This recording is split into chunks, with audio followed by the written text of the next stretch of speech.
ശ്രീനാരായണ ഗുരുദേവ തൃപ്പാദങ്ങളിൽ എൻ്റെ സാഷ്ടാംഗ പ്രണാമം. ശ്രീ മങ്ങാട് ബാലേന്ദ്രൻ സാറിൻ്റെ ഗുരുദേവ കഥാസാഗരം ഭാഗം 13 ജീവതാരകം.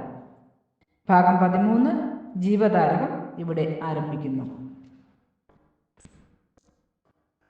നായന്മാരം വീടിനടുത്തുള്ള ഒരു ആശാൻ കളരിയിലാണ് നാണുവിനെ പഠിക്കുവാൻ ചേർത്തത്.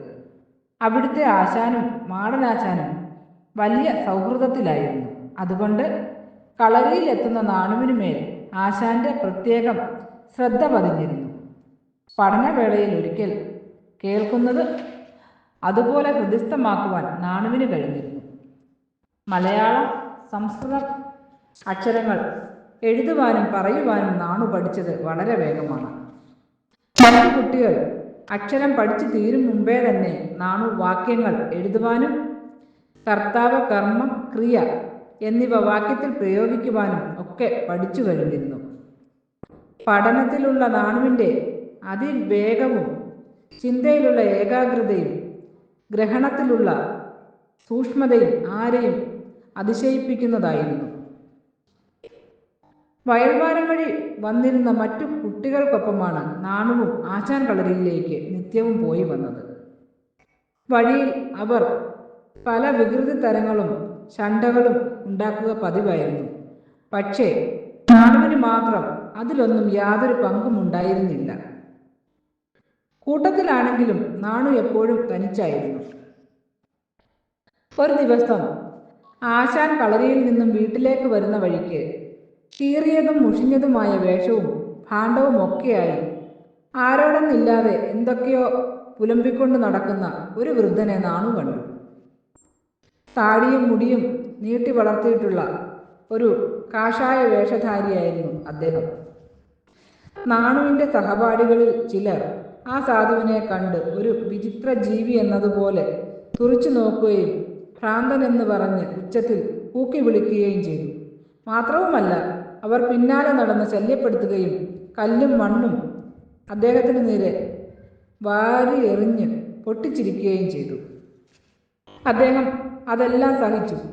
പലപ്പോഴും അക്ഷോഭ്യനായും സൗമ്യനായും കുട്ടികളോട് അരുതെന്ന് ആംഗ്യം കൊണ്ട് വിലക്കുകയും ചെയ്തു. എന്നിട്ടും കുട്ടികൾ അവരുടെ ആ അക്രമ വിനോദം തുടർന്നുകൊണ്ടിരുന്നു. കണ്ണിൽ മണ്ണ് വീണും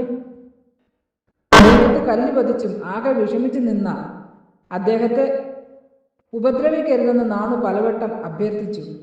എന്നിട്ടും ഫലമുണ്ടായില്ല. ഇതു സഹിക്കാവയ്യാതായപ്പോൾ നാണു അറിയാതെ തന്നെ പൊട്ടിക്കരഞ്ഞുപോയി. സ്വന്തം ദേഹം നൊന്തതുപോലെയുള്ള നാണുവിൻ്റെ ആ കരച്ചിൽ കണ്ടതോടെ മറ്റു കുട്ടികളെല്ലാം ഓടിപ്പോയി. അവരുടെ അക്രമത്തിൽ സാരമായ മുറിവുകളേറ്റിട്ടും അതൊന്നും കാര്യമാക്കാതെ ആ സന്യാസി വേഗം അടുത്തെത്തി നാണുവിൻ്റെ കണ്ണുകൾ തുടച്ചു. ആ മുഖകാന്തിയിൽ ആകൃഷ്ടനായ സന്യാസി വാത്സല്യത്തോടെ ചോദിച്ചു, അവർ എന്നെയല്ലേ ഉപദ്രവിച്ചത്? അതിന് കുഞ്ഞ് എന്തിനാ കരയുന്നത്? സന്യാസിമാർ പൂജനീയരല്ലേ? അവരെ ഉപദ്രവിക്കാമോ? അത് ദൈവകോപത്തിനിടയാകില്ലേ? കൊച്ചു നാണുവിൻ്റെ വലിയ ചോദ്യം കേട്ട് സന്യാസി ആശ്ചര്യപ്പെട്ടു. ആ കുട്ടി വെറുമൊരു കുട്ടിയല്ല എന്ന് അദ്ദേഹത്തിന് മനസ്സിലായി. കുട്ടിയുടെ പേരും വീടും മാതാപിതാക്കളെക്കുറിച്ചും എല്ലാം ചോദിച്ചറിഞ്ഞു. നാണുവിനോട് അളവറ്റ സ്നേഹം ചൊരിഞ്ഞ ആ വൃദ്ധ സന്യാസി നാണുവിനെ തൻ്റെ ചുമലിലേറ്റിക്കൊണ്ട് വയൽവാരം വീട്ടിലേക്ക് നടന്നു. അരുളൻ വനുകമ്പ ഇവ മൂന്നിനും പൊരുളൊന്നായ ജീവതാരകമാണ് തൻ്റെ ചുമലിലിരിക്കുന്നതെന്ന് ഒരുപക്ഷെ ആ സന്യാസി ദീർഘദർശനം ചെയ്തിരിക്കാം. ചെമ്പഴന്തിയിൽ നീ അവതരിച്ചു എൻ്റെ ശ്രീനാരായണ ഗുരുദേവൻ.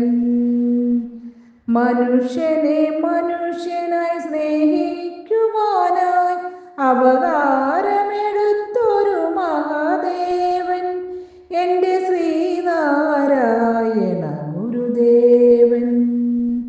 എൻ്റെ ശ്രീനാരായണ ഗുരുദേവൻ. ശ്രീ മങ്ങാട് ബാലേന്ദ്രൻ സാറിൻ്റെ ഗുരുദേവ കഥാസാഗരം ഭാഗം 13 ജീവതാരകം ഇവിടെ അവസാനിച്ചിരിക്കുന്നു. ഇതിൽ വന്നിട്ടുള്ള തെറ്റുകുറ്റങ്ങൾ സദയം ക്ഷമിക്കണമെന്ന് ഗുരുദേവനാമത്തിൽ അറിയിക്കുന്നു. നന്ദി, നമസ്കാരം. ഗുരുധർമ്മം വിജയിക്കട്ടെ.